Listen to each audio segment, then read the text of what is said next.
प्रचार तंत्र है, बहुत अच्छी बात है, ये उनको कहना है, कहने दीजिए। अब उनको ये लगता है कि सारा समाज भाजपा का ही बन गया है, तो ये तो भाजपा के लिए उपलब्धि है।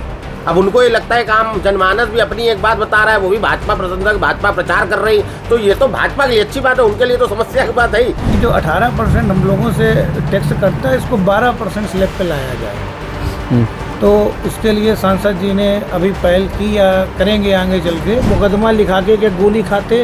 अच्छा, इतना भय व्याप्त था, व्यापारियों में दहशत का माहौल था। व्यापारियों में दहशत था। यहाँ पे उसी कार्यकाल में यहाँ से कम 40 से 45 लड़की गायब हैं, आज तक कहीं ढूंढने को मिली। वो लड़कियाँ कहाँ चली गई, इसके बारे में मैं क्या पूरा कन्नौज जानता है। जब अयोध्या में राम मंदिर निर्माण हुआ है तो हम लोगों को पूर्ण विश्वास है कि बाहर से तमाम श्रद्धालु, तमाम लोग, इन्वेस्टर्स यहाँ आएंगे। और जो पहले सुरक्षा का माहौल नहीं था, मोदी जी की सरकार के बाद, उत्तर प्रदेश में योगी जी की सरकार के बाद बहुत अच्छा माहौल बना है। नमस्कार, मैं हूं प्रभास और हिंदुस्तान की चुनावी यात्रा पहुंच चुकी है कन्नौज। कन्नौज का जब जिक्र होता है तो इत्र की बात होती है। ये शहर इत्र के व्यापार को लेकर काफी प्रसिद्ध है और हम जब चुनावी यात्रा में कन्नौज पहुंचे तो हमने सोचा कुछ इत्र व्यापारियों से बात की जाए, उनसे समझी जाए कि यहाँ के उनके मुद्दे क्या है, यहाँ की राजनीति क्या है। और जो मौजूदा सांसद और भाजपा के प्रत्याशी हैं, उन्होंने कारोबार को सुगम बनाने के लिए, इनकी जिंदगी को आसान करने के लिए, व्यापार को सुलभ बनाने के लिए क्या कुछ किया है। तो कुछ इत्र व्यापारी हैं हमारे साथ, करते हैं उनसे बात। सर, क्या नाम है आपका? मोहम्मद साद मेरा नाम है। मोहम्मद साद जी, इत्र का ही व्यवसाय है अपना। कैसा चल रहा है कारोबार? बहुत अच्छा चल रहा है। बहुत अच्छा चल रहा है। कई व्यापारी कहते हैं कि धंधा पानी इस सरकार में चौपट हो गया, आप कह रहे हैं अच्छा चल रहा है। ऐसा कुछ नहीं है, धंधा बहुत सही चल रहा है। जीएसटी वेएसटी का कोई असर पड़ा है आप लोगों पे? व्यापारी बहुत रोते हैं जीएसटी को लेकर। नहीं, ऐसा नहीं है। कुछ है जो नहीं लेते या कुछ कहते हैं नहीं चाहिए उसको। नहीं, मैं पूछ रहा हूँ कि कारोबार पे क्या असर पड़ा है उसका। 18% जीएसटी है इत्र पे। जी। तो उसको लेकर कुछ आप लोगों की बिक्री घटी हो या कुछ आप लोगों की इनकम घटी हो, ऐसा भी कुछ है? ऐसा कुछ नहीं है। कुछ नहीं है। कुछ नहीं। तो जो व्यापारी जीएसटी को लेकर जो कहते हैं वो मतलब थोड़ा सा मनगढ़ंत आरोप है। चलिए ठीक है। सर, आपका नाम क्या है? निशीश तिवारी। तिवारी जी, आपके यहाँ 13 को चुनाव है, क्या लग रहा है? वो तो साफ है पहले से ही, आपको जो है। नहीं, मुझे नहीं साफ है, मैं तो दिल्ली से आया हूँ, मुझे हो सकता है आपको साफ हुआ है। हमारे दर्शकों के लिए थोड़ा साफ कीजिए। मैसेज जा चुका है 400 पार, तो उसमें 400 पार कैसे जाएगा? कन्नौज को भी पार कराना ही होगा। लास्ट टाइम ही, पिछली बार भी सीट जीत गई थी यहाँ भाजपा से, इस बार भी बीजेपी जीतेगी।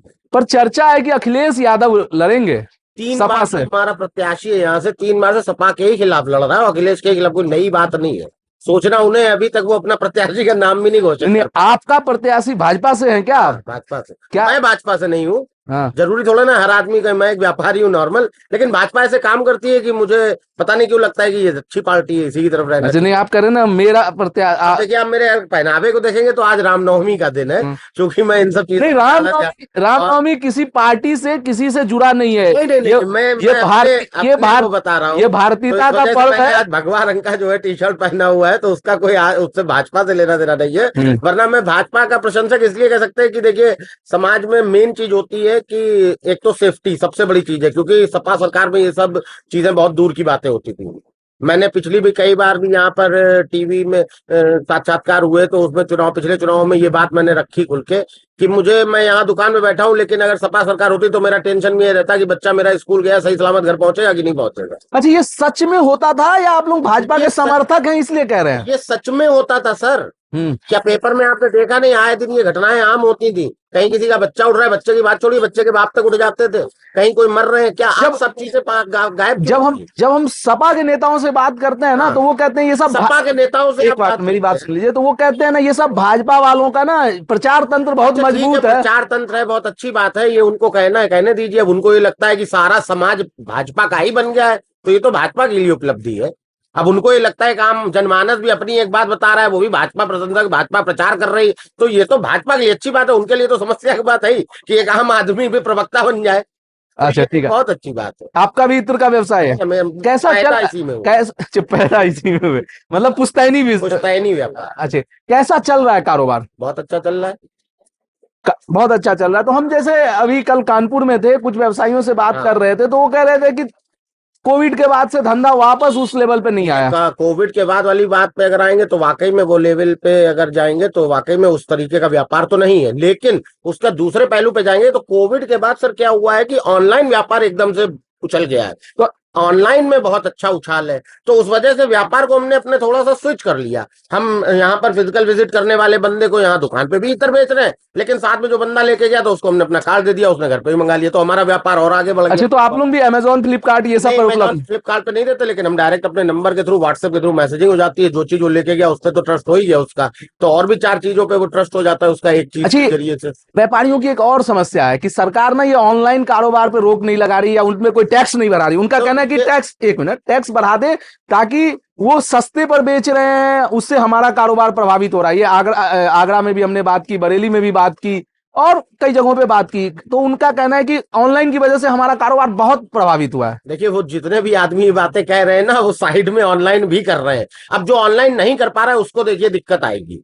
आजकल जमाना ऑनलाइन का है, आदमी चाय पीते पीते कप पे पकड़े पकड़े उतनी देर में चीजें ऑर्डर कर दे रहा है। अच्छा, आप कह रहे हैं कि आपको धंधे करने का तरीका बदलना होगा, सिस्टम बदलना है, समय के साथ चलना पड़ेगा। बहुत सारी पुरानी चीजें, बड़ी बड़ी कंपनियां खत्म हो गई, जो पुरानी चीजें थी समय के हिसाब से। हमने अपनी सन 86 पैदाइश है मेरी, उसके बाद से कई कंपनियां गायब हो गई, कई कंपनियां नई पैदा हो गई, उन्होंने समय के हिसाब से बदलाव किया, अपने काम को आगे लेके पहुंच गए। तो ये तो एक स्विच हो रहा है समाज के हिसाब से, जो सहज है, हर चीज सहज हो रही, तो स्विच होने में अपने को दिक्कत क्या है? व्यापार वही चल रहा है सब कुछ। और फिर ऑनलाइन वाले में तो 100% बिलिंग करनी पड़ती है। 100% बिलिंग होगी तो सरकार का टैक्स जनरेट होएगा, उसमें समस्या क्या है? वो तो कस्टमर से हमने टैक्स लिया, सरकार को दे दिया, हमारा उसमें क्या चवन्नी का लगा।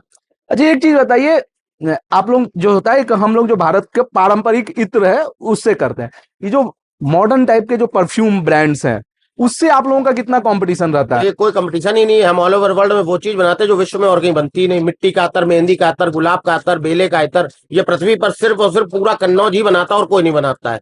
अब जब इसको कोई बनाता ही नहीं तो उसमें कंपटीशन काहे का? वो चीजें अलग है, ये चीजें अलग नहीं, वो मैं इत्र और परफ्यूम का अंतर समझ गया। इत्र, परफ्यूम, स्प्रे तीनों अलग कैटेगरी है, लेकिन क्या जो आपके जो खरीदार हैं या जो मतलब आम खरीदार है वो इसका अंतर समझते हैं? हाँ, समझते हैं। जब वो बात बताई जाती तो समझते हैं, और नहीं तो हर तरीके की चीजें, सारी चीजें मौजूद है मेरे पास, मैं उनमें डील करता हूँ। भाई, मैंने जो 3 क्राइटेरिया आपको बताया, इतर, सेंट, स्प्रे, वो तीनों क्राइटेरिया मेरे अलग अलग है।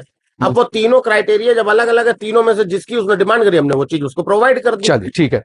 भाई साहब, नाम क्या है आपका? पवन पांडे। पवन जी, जब आपसे बात हो रही थी इधर ऑफ कैमरा, तो आपने कहा कि सरकार को जीएसटी घटाना चाहिए, इस पे 18% जीएसटी है। बिल्कुल, ये सरकार से मेरा अनुरोध भी है, और माननीय यहाँ के सांसद जी हैं, उनसे भी एसोसिएशन ने इस बार बात रखी भी थी, क्योंकि जो 18% हम लोगों से टैक्स कटता है, इसको 12% स्लैब पे लाया जाए। तो उसके लिए सांसद जी ने अभी पहल की या करेंगे आगे चल के, तो 12% जो इस पे टैक्स रहेगा तो हम लोगों को काफी रिलीफ मिलेगा। अच्छा, मुझे एक चीज समझाइए, जीएसटी आप लोग ग्राहक से वसूलते हैं, हाँ, तो उससे आपके कारोबार पे क्या असर पड़ता है? जो ग्राहक पे करता है वही आप सरकार को जमा करते हैं? देखिए, बहुत सा ऐसा ग्राहक है जो छोटा ग्राहक है, वो जीएसटी का बिल ही नहीं हम लोगों से लेता है। तो वो तो आपको देना भी नहीं पड़ता है। वो तो जो बिना बिल का पवन ले रहे हैं, जो बिना बिल के सामान ले रहे हैं ना, उस पे आप जीएसटी लेते हैं ना, वो आपको जीएसटी देता है, तो उसमें वो तो आपकी बिलिंग में भी नहीं आता है ना, तो वो आपकी देनदारी बनती भी नहीं है। बाहर जो हम लोग बिल काटते हैं, जैसे आपने 45 दिन वाला डे वाला एक अध्यादेश अभी लागू किया था, वो भी लागू नहीं हुआ है। टोटल जो माल यहाँ से जाता है ज्यादातर रिपुटेशन पे जाता है। कोई पेमेंट 3 महीने में कर देते हैं, कोई पेमेंट 1 साल पे भी करते हैं। जीएसटी तो हमको पूरे ही जमा करना पड़ता है, चाहे अपने पास से करें। तो हम ये सरकार से चाहते हैं, वित्त मंत्री जी से, सीतारमण जी से, कि जो हमारा जो 18% है वो 12% पे लाया है, तो काफी हम लोगों को उसमें मदद भी मिलेगी। अरे, जीएसटी चूंकि बिलिंग जो आपका पेमेंट आता है उससे पहले आपको जीएसटी करना पड़ता है, इसलिए आप लोगों को नकदी की समस्या होती है। ठीक बात है। चुनाव का क्या लग रहा है? ये तो धंधे पानी की बात है, चुनाव का क्या लग रहा है यहाँ पर? देखिए, यहाँ पे चुनाव में शुरू से रहा है, यहाँ पे भगवामय रहेगा। माननीय सुब्रत पाठक जी दोबारा चुनाव जीतेंगे। उसकी 2-3 यहाँ पे चीजें भी हैं। आप देखिएगा कि जब एक सपा कार्यकाल थी तो यहाँ पे गोपाल लाला हमारे यहाँ हुआ करते थे, उनके यहाँ सरेआम डकैती पड़ गई थी। आज तक कोई भी उसका खुला नहीं, बेचारे इतना डर से रहे, मुकदमा पंजीकृत नहीं किया गया। करोड़ों रुपए की वो डकैती पड़ी थी, चर्चा थे। कहीं मुकदमा पंजीकृत नहीं किया गया, से क्या मतलब? एफआईआर पुलिस ने नहीं लिखा या इन्होंने नहीं लिखवाया कि कहीं ब्लैक मनी ना पकड़ा जाए? आप एक चीज बताइएगा, मुकदमा लिखा के क्या गोली खाते? अच्छा, इतना भय व्याप्त था, व्यापारियों में दहशत का माहौल था। व्यापारियों में दहशत था। यहाँ पे उसी कार्यकाल में यहाँ से कम 40 से 45 लड़की गायब हैं, आज तक कहीं ढूंढने को मिली। वो लड़कियां कहाँ चली गई, इसके बारे में मैं क्या पूरा कन्नौज जानता है।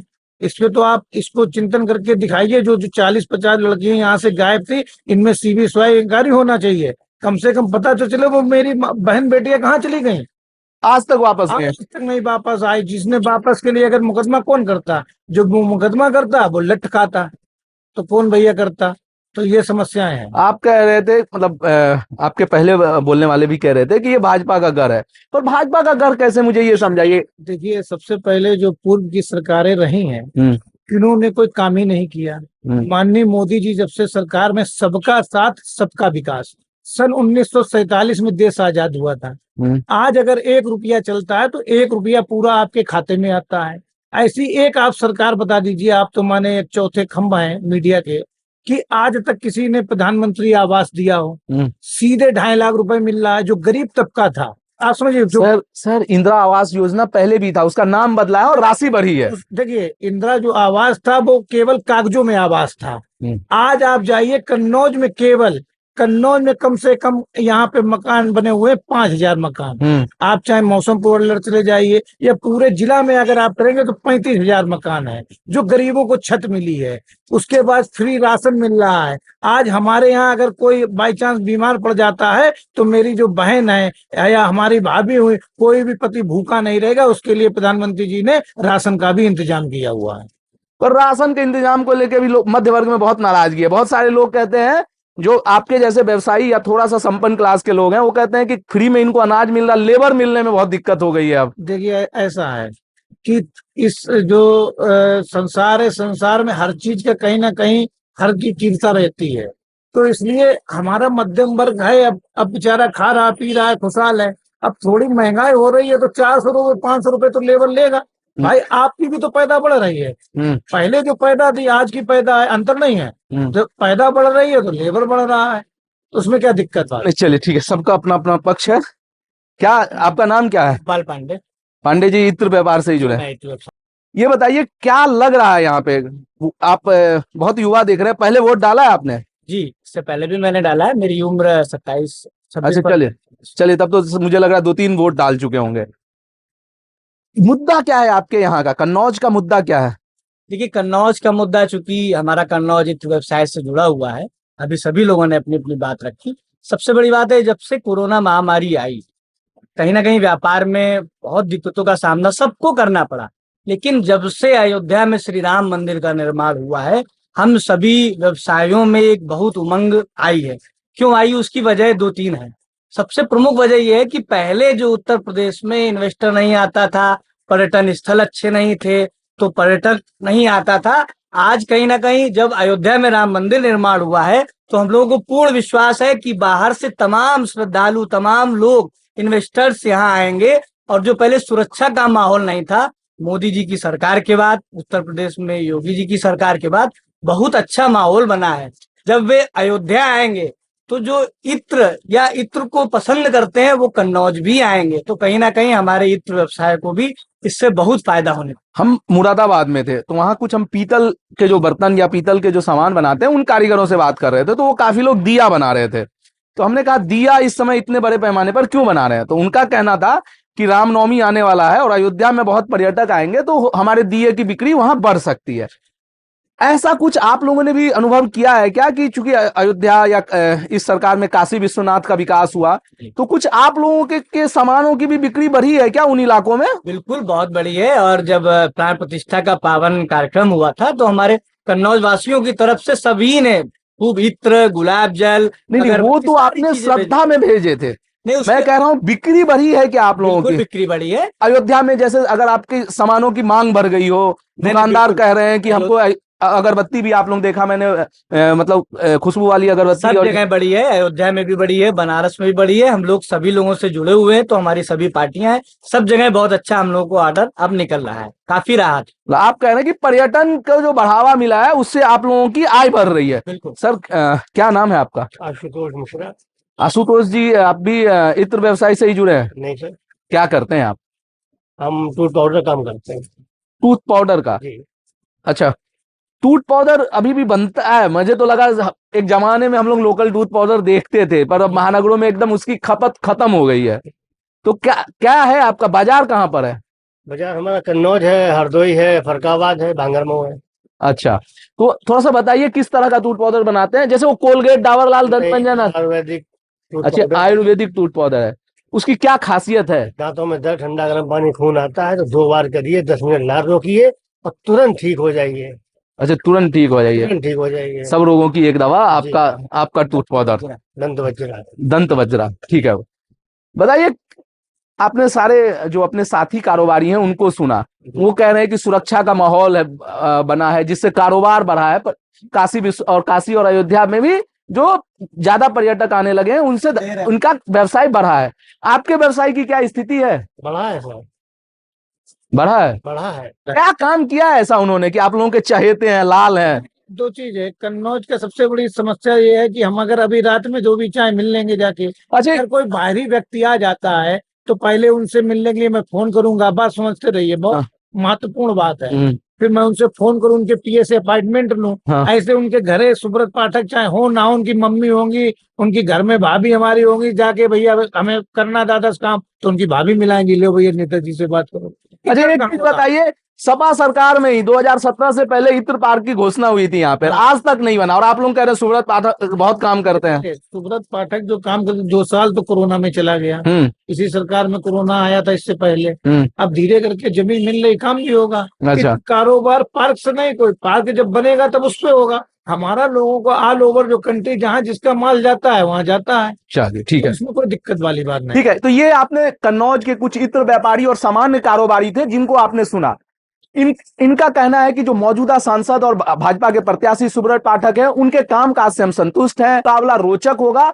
और यहां जो कुछ व्यापारी हैं वो मान रहे हैं कि सुब्रत पाठक अखिलेश यादव पर भी भारी पड़ सकते हैं। बहरहाल ये 4 जून को पता चलेगा कि कौन किस पर भारी पड़ता है। आप इसी तरह हमारे साथ बने रहिए, हमारे YouTube चैनल लाइव हिंदुस्तान को देखते रहिए। हम इसी तरह अलग अलग लोकसभा क्षेत्रों में अगले 1.5 महीने तक जाते रहेंगे, आपको बताते रहेंगे कि वहां के लोगों के मुद्दे क्या है। हम प्रत्याशियों से जनता के सवाल पूछते रहेंगे। आप बने रहिए लाइव हिंदुस्तान के साथ।